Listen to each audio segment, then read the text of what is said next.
Hello and welcome to True Crime Diary, in which we take a light-hearted look at a serious subject. Every 2 weeks we look back through the stories of true crime to find an event that took place on this week in history. I'm your host Mark Decano, and with me as always are my friends Jed Lester. Hello. And Rue Turner. Hello. Please leave a review on Apple Podcasts if you can, and if you can't, you can always email us to stuff@truecrimediary.co.uk. And in appreciation of every 5-star review, we'll give you a shout out on a future episode. So the date we're looking at this week is the 28th of June. And on this date in 1880, out of a dawn mist, a giant figure approached the police lines. Some thought the figure supernatural, even the devil himself.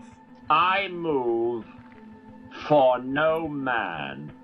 But the figure was Ned Kelly, dressed in homemade helmet and armour, whose gang was wanted for the murder of 3 police officers in 1878. Cool. That's a beginning, isn't it? Well, to an end. Beginning to an ending. As usual, I haven't prepared for this at all. Of course. I'm going to, off the top of my head, I'm going to say cowboy times, but not in America. But I'm also going to say he was notorious. Very much Yeah. so. Yeah. The notorious Ned, as he was known at the time. Tell me more about him, because right. I'm going to start my analysis again on the reason why we're talking about him. Yeah. And I would say loads of people have heard of Ned Kelly. Yes. But quite a lot of people, upon being asked the question, "Go on then, tell us about Ned Kelly," will then say, I think. I'm one of them, basically. Apart from the fact he's Australian. Correct. We are in Victoria, Australia. Are we? Yes, indeed. Now, this is, at the time, this is a British colony. Australia didn't gain independence until 1901. So the country is largely made up of a lot of Irish immigrant families and, of course, transported convicts. Yeah. Do we know when that stopped? The shipping them It out? was about 15 years after Kelly's death, I think. I thought you were going to say 15 years ago. 15 years after About Kelly's then. death. I don't know when that. So what are we talking about? Early. He was towards the end of it. 20th. Yeah. Okay, carry on. Fact me up. So, John Red Kelly was transported from Ireland for stealing pigs. Now, Right. he once he was released, he married an Irish immigrant named Ellen, and the two of them had a child named Ned Kelly. Now, Red Kelly, he died. He was sentenced to a further 6 months in prison for possession of a bullock hide, and he died in prison. Possession of a piece of skin? Yeah. A piece of leather? That's horrendous. I've never heard a worse crime ever. Well, whistling on a Tuesday, Jester. That's pretty harsh, isn't it? 6 months. Sound it. Just for having a leather wallet. Yeah. Was he like very old at the time and ill and I don't think anyone was possibly old going to die? at the time. Everyone was young back then. I mean, God, poor bloke. You're talking about a poor Irish immigrant family here. Yep. So all the black and white pictures that you've ever seen that say, look at the squalor and the poverty, Sure. keep that in your mind. Okay. So what they were known as was a selector family. Basically, they were called selectors because they were allowed to farm on a selected tract of land. That bit's your bit, you can do close farming on there. That's okay. So you had selector families, they were the poor. Okay. Then you had what's called squatters. Now, if we say squatter, that's normally someone who's, again, probably poor, who's living in someone else's house and not paying any rent. Yes. Yep. Illegally. But in Australia, in Victoria in 1870s, 1880s, squatters were actually quite wealthy. Now, what they're talking about when they say squatters, they're squatting on Aboriginal land. I mean, lots of it.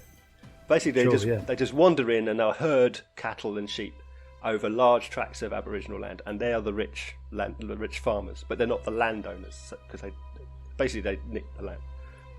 but they're wealthy. So you've got the poor selectors and the wealthy squatters. Okay. Right. And it was referred to as a squattocracy, which is a play on aristocracy. I quite like that. I quite like that word, actually. Yeah. It's a play on aristocracy. So basically, they're the rich people. Squattocracy. That's rubbish. I can't even say it. Squattocracy. Squattectomy. Sasquatchcopy. Squattocracy. Hang on. Squatton. Aristocracy. I can't say Come it. on! Aristocracy. Squattocracy. Yes. There you go. Thanks. Is that it? Yeah, and that's all the time we have this week. Good pod recording, everyone. Jed says a word. Squat. So there's a lot of immigration at this time. In the 1850s and 60s, there was a gold rush in Australia. So lots of people were coming down. And of course, lots of people means they need more police. So where do they get the police from? Well, they recruited the police from England. Okay. So you've got Irish Catholic immigrants and English Protestant police force.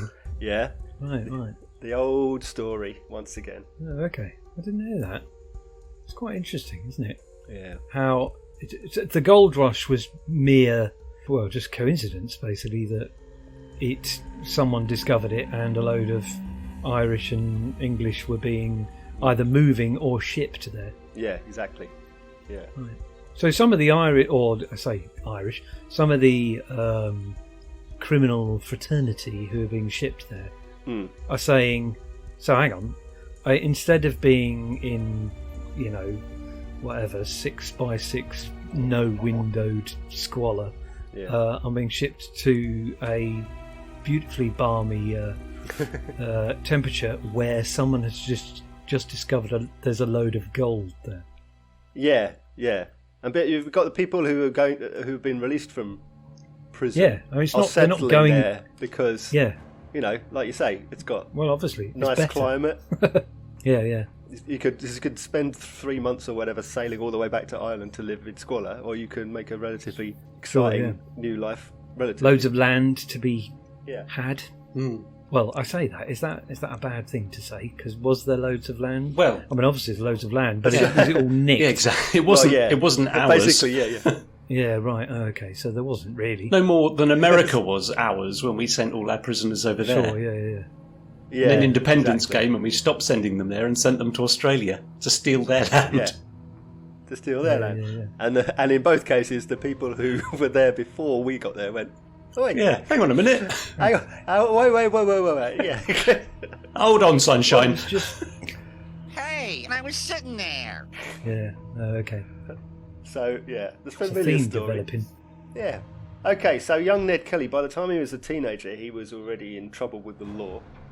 And he'd spent 2 times in prison, including 3 years. Had Red died by now? Yes. By this point? Yes, yeah. By the time he was a teenager, it was Mother Ellen, and the children. There's Kate, the young sister, Dan, the younger brother, and Ned, the older brother. Okay. Because their father was either red or dead. Hey! One or the other. So, two prison terms, including 3 years hard labour for his part in horse theft. He started off in animal theft, didn't he? Pigs. Yeah. Daddy Red stole pigs. Who did he steal it from? Oh, sorry, that was the dad, wasn't it? Yeah. Who did he steal it from? Yeah. Pig man. Oh. I don't know, pig farm. I wasn't going to say it. Mr. Fook. He stole it from our Fook. Good Lord. Is there more to that story? Please say yes. Well, apparently, according to Mr. Fook, or Fook. Who's Mr. Fook? Mr. Fook was a Chinese pig farmer, and he was walking past. Chinese pig farmer? Right. Well, I don't think it was. Is there a joke at the end? I wish there was a joke in there. I don't know about you, but I find the best pigs are often Chinese pigs. They're often the best once they've been cooked in that fashion, I find. So, Mr. Fook. Mr. Fook was walking past. Is this real? Mr. Fook was walking past. Is this a real thing? The Kelly household. Yeah. He was walking past the Kelly household, and with a pig under his arm. And Ned came rushing out with a big stick, declaring himself a bushranger, and stole 10 shillings and a pig off him. I think he was only a kid at the time. He was a little kid, just starting early, I guess. So young Ned Kelly joined the Greta mob, which is a group of thieves. They were known as Bushlarrikins. It's a great thing about Australia. They got some good words. A larrikin is a young ne'er-do-well, a hoodlum, a hooligan. Oh, that's good. It's a good word. They were from the Greta area, the town. Okay. In 1878, there was a constable from the Greta police came to the Kellys' home to arrest Dan Kelly for horse theft. He was 17, Ned's younger brother. God, they like nicking animals, don't they? Probably not a lot else to nick. Well, I mean, to be fair, what? Gold or horses? When you've got that many siblings, you need to go and find something to eat. True. I mean, he was what? He was one of 12, was he? Was he? I've got 3. Have you? Gosh, where did I get that from? Right. Mark, 1 and 2. 1 and 2 is 3. Mark has added up 1 and 2. Yeah. I've got the 3 key players. So while the constable was there to arrest Dan Kelly, apparently he made some quite offensive remarks about Kate Kelly, the younger sister, who at this point was 15. Yep. I don't know what those remarks were, but there was a brawl, and somewhere along the line the constable got shot in the wrist. Apparently it's by Ned, but we don't really know. So basically, Dan and Ned, and then a couple of their friends, Joseph Byrne and Steve Hart, they all fled. Sure. Oh, love a good flee. They fled into the bush, and the 4 of them became the Kelly gang. So the police, obviously, they couldn't get their man, Dan Kelly, because he'd run off. So naturally, they arrested the mother, Ellen. You fucking nicked me, old beauty. Naturally. You're under arrest for having a criminal son. Yeah. Yes. You didn't run away, so we're arrested. I hope you haven't got any bits of leather hanging around, because we'll have you for that as well. Under what charge? Helping her sons. Oh, okay. Right. All right. Fair play. So, of course, minor charge. 3 years. Wow. Just for being a mum. For being a mother. Of some larrikins. Some bush larrikins, yeah. Most mothers get 3 years for not helping their children. 3 years just for being, a mum. I guess, harbouring a criminal, I suppose. I don't know what the specific nature of the charge was, but... They'd run off. It was harboured until they ran away. Right, okay. And then they were unharboured. So, October 1878 now. There's 4 of the policemen from Victoria area were searching for the Kelly gang, and they were camped at a place called Stringy Bark Creek. Nice. Love it. Great name. Good. They were parked by a billabong. Yeah. Now the gang happened upon the camp, and a firefight broke out. 3 of the policemen were killed, and 1 escaped. And the one who escaped, he managed to make it back into town and explain what had happened. So the police, basically, what they did was they issued a proclamation saying that the Kelly gang was to hand themselves in. They were ordered to hand themselves in, or they would be declared outlaws, which apparently is a different thing than already being on the run from the police. Which they were, yeah. They were. It was Dan. Obviously, is being. They're hunting for Dan for the horse theft, and for Ned allegedly for the shooting of the constable. For the wrist. The wrist is it shot. When you become an outlaw, are you then essentially outside the law? So you can't be if they were killed, then it wouldn't be murder. Correct. You see what I mean? It's by being right. declared outlaw, you're not just a criminal. You're then outside the law. You're fair game to anybody. Yeah. So the police can, or anyone can do anything. Anyone. To cut them down. Yeah. Exactly. You take something from them, it's not theft. Exactly right. Wow. So basically, when the Kelly gang didn't turn themselves in, they were declared outlaws. So what that meant essentially was they could be shot on sight by anybody. They could be handed over dead or alive for a reward, and they could be executed without trial. Wow. Okay. So basically, they got nothing to lose now. Yeah. So it's easier to run away a bit, isn't it?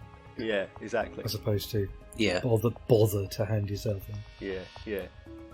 Now, bearing in mind again that most of the public were poor settlers who were treated quite badly by the police and the authorities, sympathy for the gang was pretty high, and they were seen largely as like standing up to corrupt authorities. So they got a lot of support. Sure. You're no outlaw. Why, someday you'll be called a great hero. And also, was the law and a large proportion of the police English? Yes. Meaning they would have just generally hated them anyway. Yeah, so they all brought... Yeah, exactly. You've got English police versus Irish immigrants. You've got Catholic Protestant. Again, usual story. Yeah, sure. So the poor general populace see the Kelly gang as standing up against the corrupt Protestant English authorities. You know, the man in this case. Yeah. So they got a lot of support. So they got taken care of. They were, the public would tell them about police movement. They would give them food, shelter. Yeah, of course. Yeah. That stuff. And of course, the more that they managed to evade arrest, the more popular they became, and the bigger the legend grew. Right. So it was a legend then, was it, as opposed to it's folkloric. Several decades later. Yeah, exactly. I mean, remember we talked about Bonnie and Clyde. Yeah, they were a legend, weren't they? They were a legend then, and it was at the time. It was popular myth making. Obviously, slightly different breadth of the story because it didn't have quite the extent of the media as they did in 1934. But of course, yeah. But nonetheless, word of mouth, the stories are going around. Ned Kelly did this. Ned Kelly did that. Yeah, I was going to say, I reckon a lot of those stories probably weren't actually theirs. They're just attributed to them. Yeah. Somebody had to get the blame, and he got picked. It adds to the myth, and do you know what I mean? It contributes to the whole dream of what they represent. Yeah, and I would imagine that there's going to be a bunch of people saying, "Yeah, of course, we're mates, me and Ned." Yeah. I helped him out, and he did all of this, that, and the other. And they go, "What? Who are you?" Right. I was robbed the other day. That was the Kellys. Yeah. They robbed my store, and I demand recompense. That sort of thing. Right. The gang now are darting in and out of the bush, so to speak, robbing banks in the towns of Euroa and Geraldiri for a few months, and each time Ned Kelly is trying to get letters published by the local publications. He's trying to get his point of view across. Okay. But they don't want to. They don't publish the letters. But when I say writing letters, no, they won't publish it because there's control of the media. Was it? Yeah. Late 19th century Murdoch. Yeah, very much so. Essentially, the people who publish the papers, even the local papers, they're not going to stand up to the. You would have thought to sell papers, they'd be like, yeah. Well, yeah, I mean, they're reporting the stories of what happened, but they don't want to put anything out that might make them appear sympathetic to an outlaw. Sure, okay. Right. And when I say letters, I'm not talking about, a little, like a one sheet side of A4. I'm talking about proper, big, detailed explanations. There's a famous letter called the Geraldiri letter. It's 56 pages long. We've written a letter trying to explain things. That was the one he dictated, wasn't it? Yeah. So it's like a short story. Yeah, it's 8,000 words. I imagine him lying down on a chaise longue, dictating to someone across the room with a typewriter. Yeah, something like that. Just Wow. I mean, I'd have. I mean, would he have got his point across? I'd have. If it was me, I'd have done it in bullet points. Yeah, keep it short. 8, 9 or 10 of them on a PowerPoint. Half a side of A4. Yeah. To the point. Yeah, try and summarise. Say we a lot. We want this. We want that. Yeah. So did anyone? That was never published, was it? It was not published. No, it still exists. Yeah, of course. Yeah. And there were two copies were made after his death. I mean, in about 1930, years later, it was published in full. But bits of it were published when he was alive, but only little tiny extracts. Oh, they did. Oh. Yeah. Well, there you go. That's what I'm saying. He should have done it bullet points, because then they would have gone. Yeah, actually, yeah, we've got a space on page 4. I was going to say, you serialise it across 2 months. That's what I mean. Yeah. And you get headlines. Again, they didn't think it through. Didn't think it through. No, see? Never do. It's like, when you get the CVs, you don't read it all. Yep. No. You want That's what I'm saying. Paragraph at the Bullet top, point. and then a couple of bullet points. You get bullet points. Key thing. Yeah. They go, I don't care what you did 10 years ago. Nobody cares. I want to know who you are. Any dense blocks of text just get skimmed. Forget it. Yeah. The more there is to read, the less we'll read. Absolutely. Yeah. It's I'm not interested. What? Yeah, exactly. Yeah. Ironically, it nearly was. Yeah. So that kind of suggests he, despite his perhaps upbringing and background, it kind of suggests he was, I don't know about well read, but he was, had the intelligence to want to put his point side across, basically, as opposed to forget it. You'll never see me again. He wanted to, well, as you say, tell his story. Yeah. And bearing again, it's all about this whole conflict between rich and poor, Catholic, Protestant, police and farmer. And it's basically saying, look, this constable who turned up, he only got shot because there was a fight, because he was, saying whatever obscene things he was saying about his little sister. So it's all about, you're only getting the police point of view, but our point of view is they've been mean to the farmers, they're putting us down, they're putting down very different. The workers, etc. Yeah. But as I say, it didn't really get. They published a little bit, but it didn't get nearly the exposure that you wanted. Sure. So the Kelly gang, after these robberies, they lay low in the bush for 2 years. I would relax. I would sit on my ass all day. I would do nothing.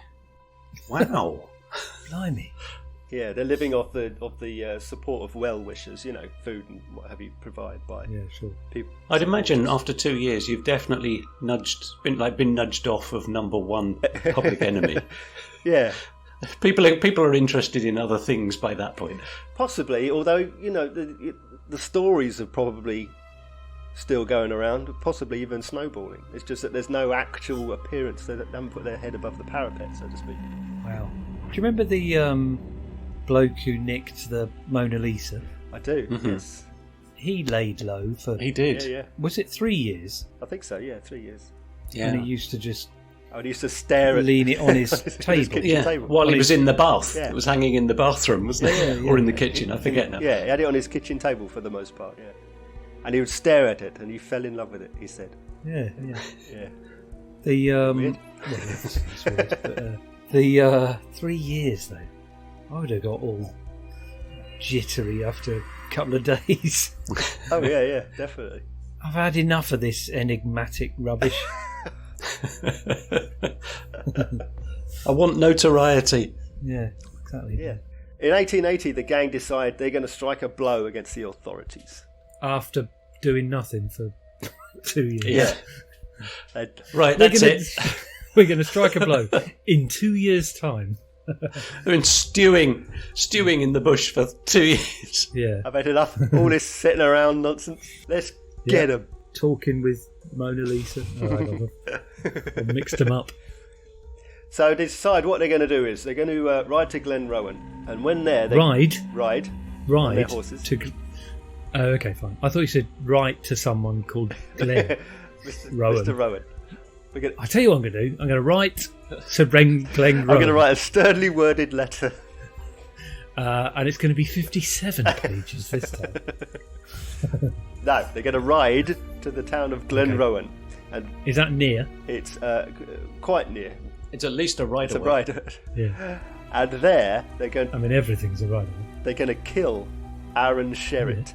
Now, he is a man who was known to them previously, but was allegedly a police informant.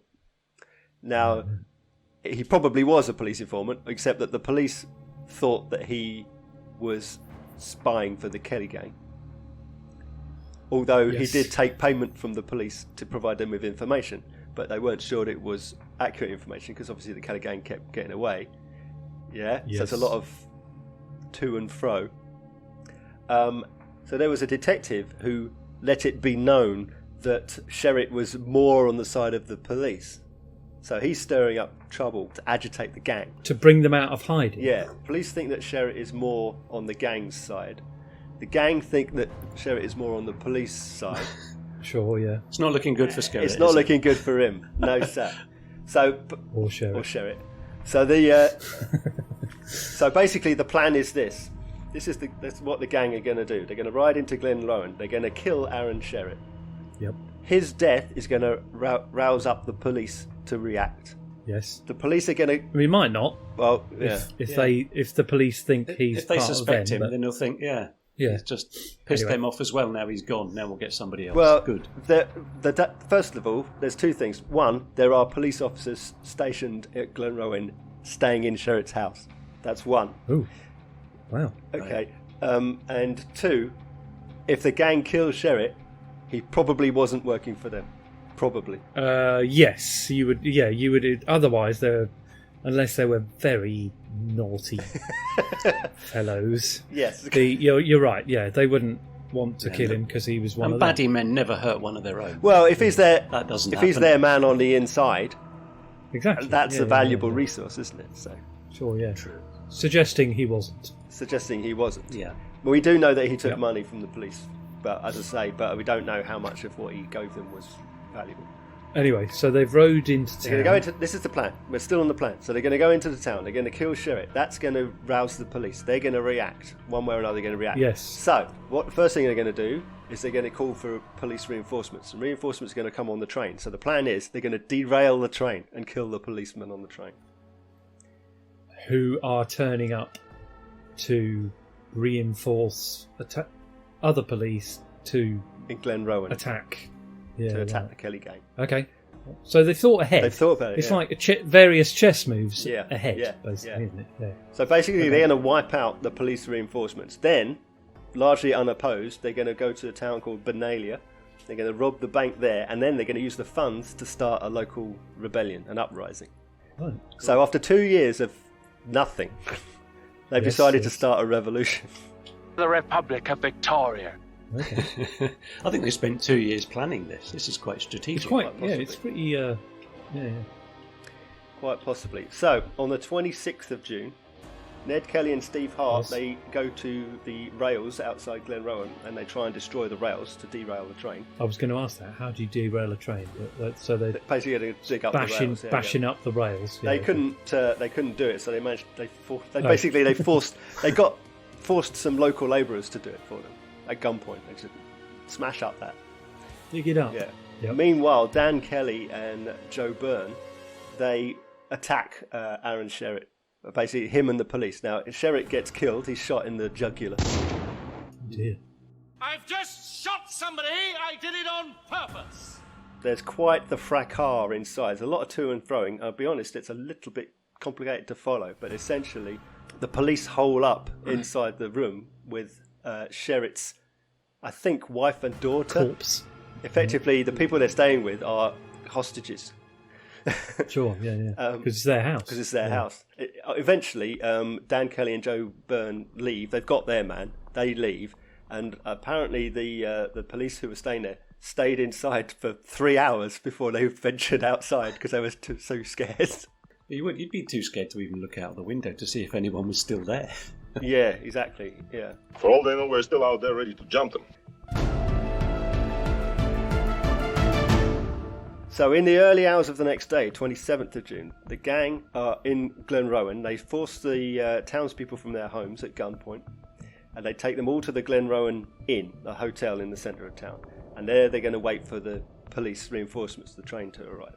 Okay, but they'll be coming from Melbourne. So sometime during the night, Ned Kelly released Kernell family because the wife, Mrs. Kernell, she was ill, so they let the family go.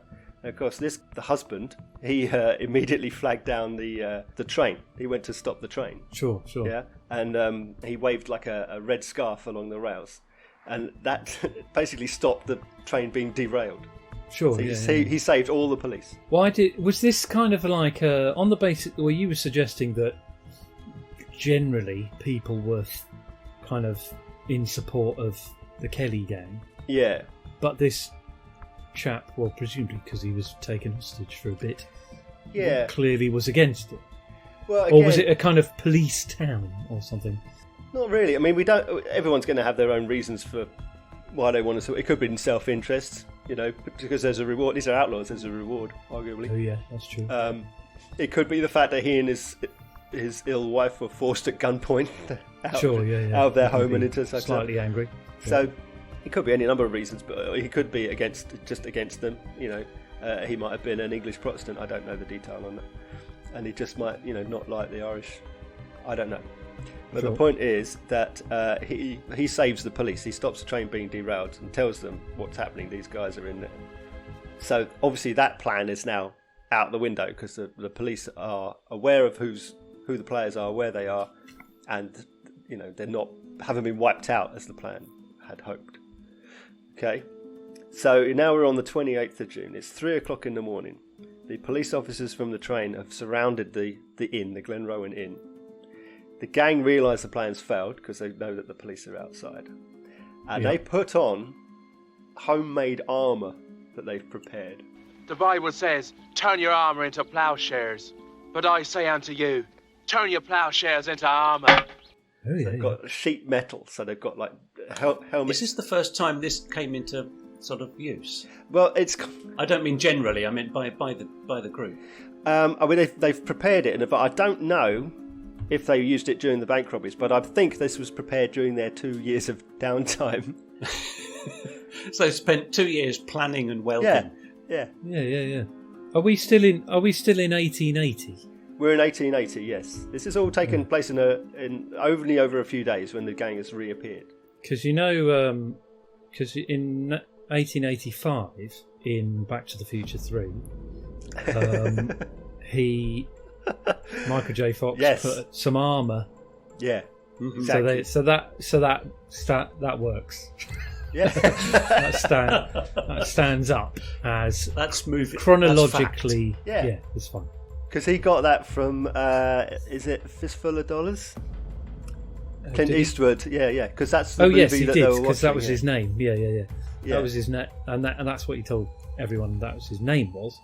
But chronologically, if it had come, well, ironically, if it say Back to the Future 3 was in 1879, then you think, oh my god, Ned Kelly would have got influence from the admittedly made up film. Well, actually, if you want to really to put a twist on it, The Fistful of Dollars would have been set in the 1870s. Oh yeah, right. Sorry, yeah. It would have been post-war, post-Civil War. So there you go. So in 1880, if he'd had a television and was in a different country, he would have watched that movie.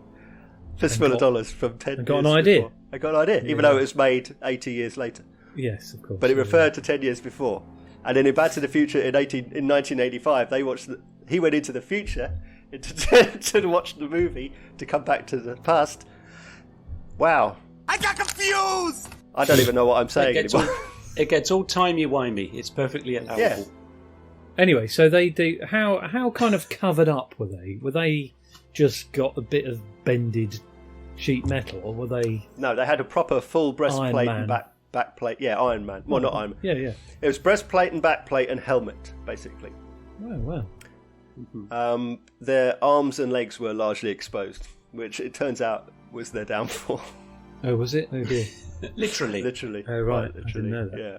If you're confronted by someone who's attacking you, who is mostly bits of metal with meaty bits poking out, you shoot at the meaty bits. It's the obvious task. Shoot at the meaty bits, yeah. We've always said that. You don't shoot where the head usually is, because that's a big piece of metal.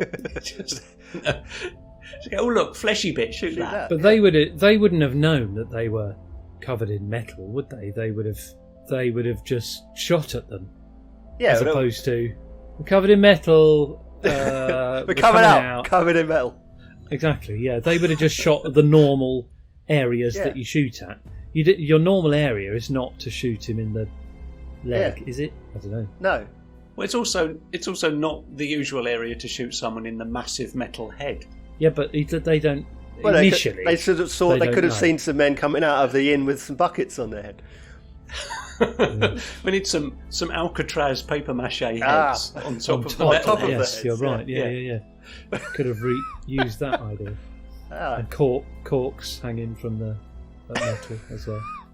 Or just with a lipstick, draw a big smiley face on it. No one would Yeah, know. exactly. I think initially they would have just shot normally at head and torso. They would have shot wildly. I don't think this is not a SWAT team sniper situation. No, sure. That's true. Yeah. There's ounces of cordite going off. There'll be blue smoke everywhere. Yeah, and it's 3 o'clock in the morning, so is it? Everyone's Well, bleary-eyed. they definitely wouldn't have known then. They would have just shot them. They were just fired. They fired randomly. There's massive police. They open fire. There's stray bullets pinging off and flying everywhere, ricocheting or just outright missing. Pinging even more than usual. Pinging and ricocheting. Yeah. Was Ricochet one of the brothers? The O'Shea gang. For the O'Shea gang. So eventually it turns into a siege. The gangs release the women and children. As the siege goes on, Joe Byrne is shot and killed. Ned Kelly tried to escape into the bush behind the hotel. He got wounded in the action.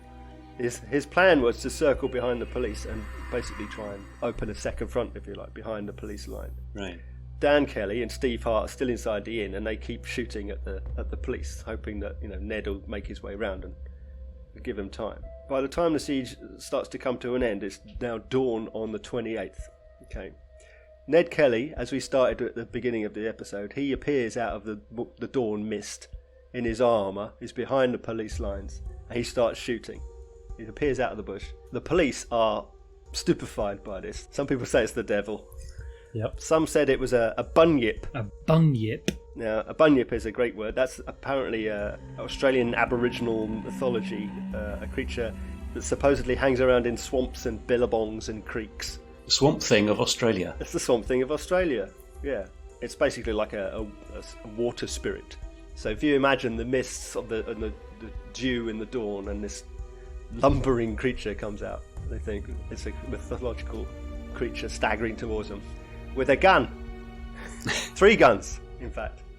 Again, it's just an incredible sight to see. He was a large man, and this helmet and everything. They wouldn't have known what on earth it was, would they? At all. Yeah.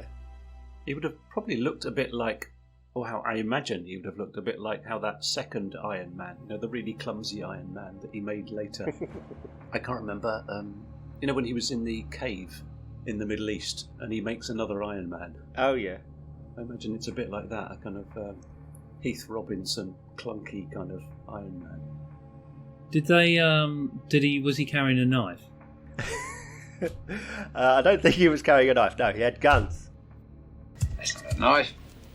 That's a knife. Not a knife. A gun. And seed. Hi, Daniel. Okay, so he staggers out of the bush like a bloody bunyip. Now, Ned Kelly, of course, for all his armour, didn't have his arms and legs protected. So the police opened fire on his unprotected legs, and he got badly injured, and he was captured, and the siege continued. So Dan and Steve were still in the inn. Yeah, they were still on the other side. Yeah. Now, what happens next is a little bit interesting. So with Ned Kelly captured, the last hostages were released late in the afternoon. And then, of course, in order to end the siege, the police set fire to the hotel. Hooray! Did he? Were the other 2 still inside? Yeah. So the 2 inside, they let all the hostages go, and of course now they haven't surrendered, but they are completely at the mercy. I mean, this is hostage taking 101, isn't it? You don't let the hostages out until you've got a way of getting out. But I mean, basically, they died at the end of the siege. They were shot, possibly by themselves, possibly by the police. The house they were in was on fire, so they were somewhat cornered. Yeah, so there's 3 options really. As the siege wound to an end, either they were shot by the police, or they killed themselves because they didn't want to be arrested, or they killed themselves because they didn't want to be burned alive. Or they killed themselves because they didn't want to be killed 30 seconds later by a hail of bullets. A hail of bullets, Now, this, obviously, the Kelly gang being brought down, this was publicised. The police tied Joe Byrne's dead body to a door so that photos could be taken. Oh. And the reporters also took pictures of Dan Kelly and Steve Hart's burned remains in the hotel. For proof, as opposed to for proof, kind of to be all like heads on spikes kind of warning. Is it? Yeah, it's much the same though, really, isn't it? Yeah, I suppose it is, isn't it? Because you can then publish those images and say, that's definitely them. Don't do anything because we'll do this to you. Yeah. Yeah. So the final remaining member of the gang, of course, is Ned Kelly himself. Now, he was taken to Melbourne, where his injuries were taken care of. Obviously, he's an outlaw, so they could have executed him at any point without a trial. But they decide, because of his, this figurehead of a popular uprising potentially, but also certainly he's well known, notoriety, publicity, etc. They said, you know what, we're going to hold a trial. So the trial is basically for the murder of the police officers, which is what they wanted him for initially. Weirdly, he was found guilty. Interestingly. Yeah, I mean, it's unsurprising. Edward Kelly, I sentence you to death by hanging. May God have mercy on your soul. So he's found guilty of the murder of the police officers and he's sentenced to death by hanging. And on the 11th of November 1880, Ned Kelly was executed at Melbourne Jail, ending the legend of the Kelly gang. Or possibly not. That was quite a long time later, wasn't it? Yeah, that's not that long. 5 months later. Well, I guess for the time it was quite a long. Probably for the time it was quite a long. He survived the however many times being shot in the leg as well. Yeah, well, his injuries would have had to be treated before he would stood up for trial. He couldn't stand trial because he was shot in the legs. Yeah, he literally couldn't stand. So is he? Is November the November the 11th? Is that like a 11/11? A Memorial Day, or is that a ridiculous thing to say? Well, it is a Memorial Day, but because it's Armistice Day. So, I know that. It's not a memorial for the Kelly gang, no. No, okay. I didn't know whether his legend had turned into one of those,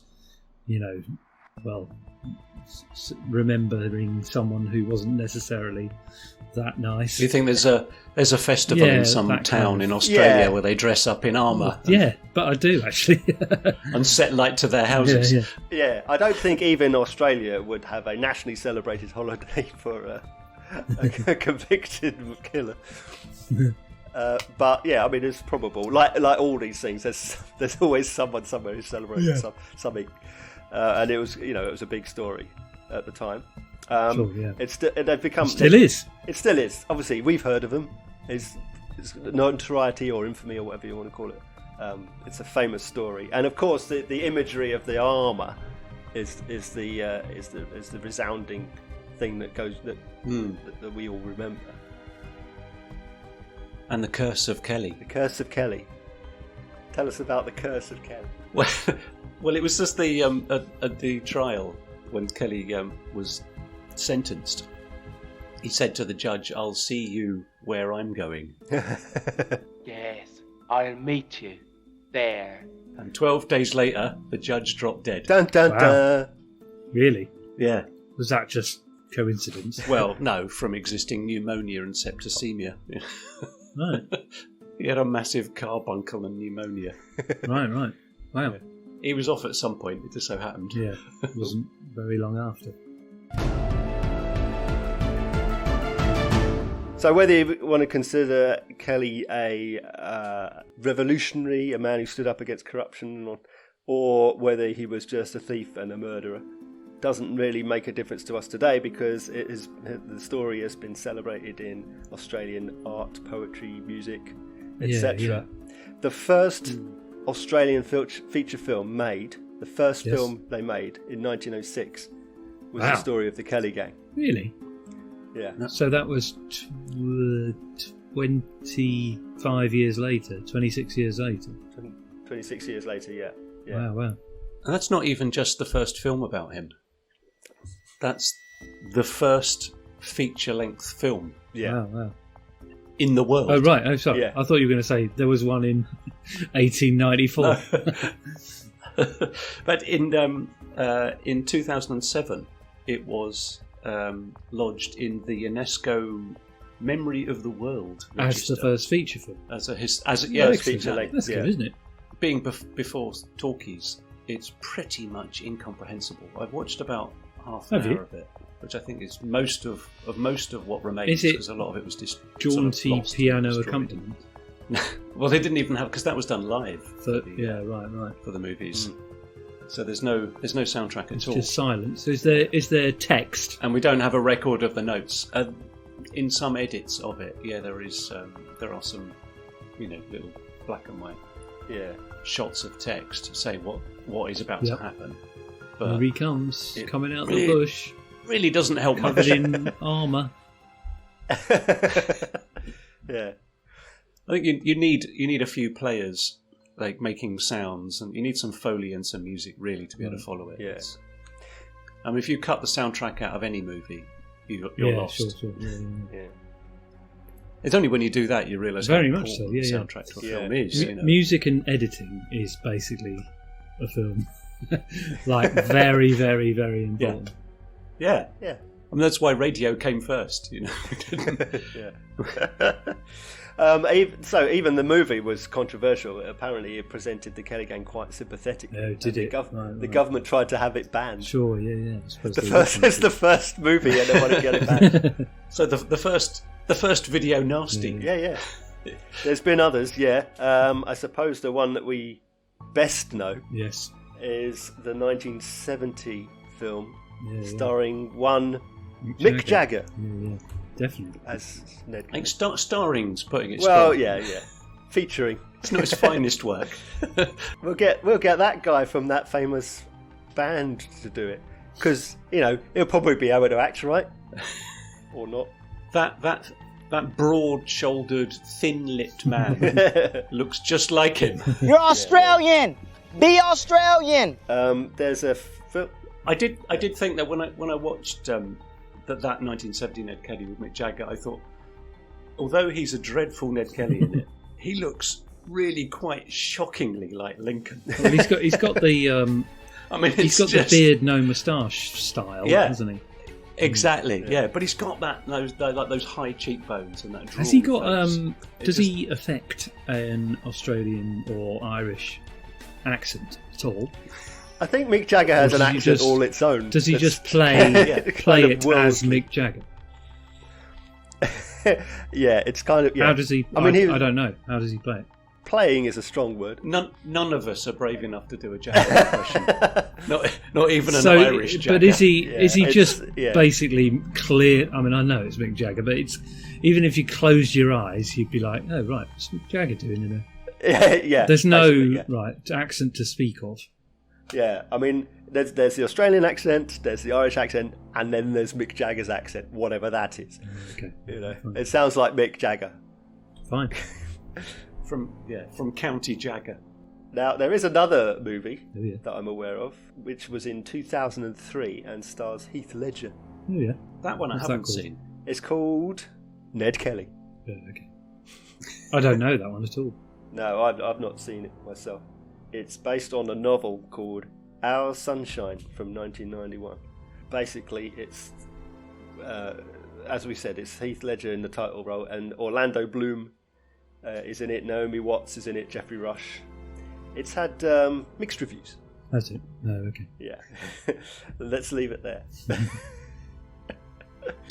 Not a high flyer in his career. You don't think Heath Ledger and think Ned Kelly, put it that way. Okay. So, regardless of what you think about Ned Kelly or the Ned Kelly story or any of these movies, good or bad, basically the towns, Glen Rowan and the others I've mentioned, they still attract tourists. Sure, yeah. To this I bet day. they do. Yeah. I have a tiny factoid. If you have a Ned Kelly tattoo, and there's lots of things to choose from. So there's there's the bearded face, supposed last words, which weren't his last words. The such is life, or his face, or any of the other. So if you've got any Ned Kelly related tattoo, yeah, you're much more likely to die a violent or horrible death. Okay. Right. Okay. So says a study published in the Journal of Forensic and Legal Medicine. Know it well. By Professor of Pathology Roger Bynard. He did a study into deceased people with Ned Kelly tattoos and discovered that their pathology was much more violent than the average other people that were coming through. Arguably, this is a small data sample with a very only 20 people. 20. Yeah, only 20 small, people. The market it's quite of people who died violently. They died, inverted commas, more violently. Yeah. Yeah. I'll tell you how he died. He died by having a tattoo of Ned Kelly forced upon him. Right. Yes, most of these tattoos were posthumous. They all died of septicemia. Well, you heard it here first. Don't get a tattoo of Ned Kelly.